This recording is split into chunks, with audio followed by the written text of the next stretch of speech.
Hey, it's Megan with WTI, and I had no idea how much more fun eating my vegetables could be until I got this Paderno vegetable spiralizer. It comes with 6 different spiralizer blade attachments, so there is a vegetable style to fit any mood that I'm in.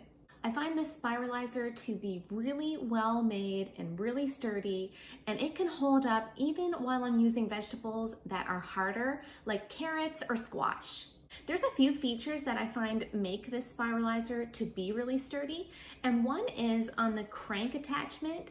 The flat paddle that holds the vegetable has these long spikes that keep it really securely in place. And then on the blade attachment, it has this metal cylinder that further anchors the vegetable on. This metal cylinder is also great for de-seeding vegetables like cucumber and zucchini while you're spiralizing them.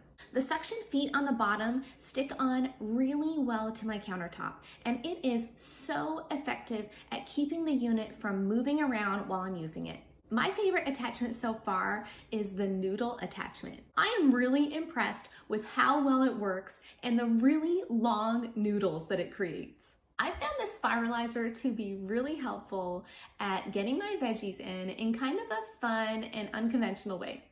And that's my point of view.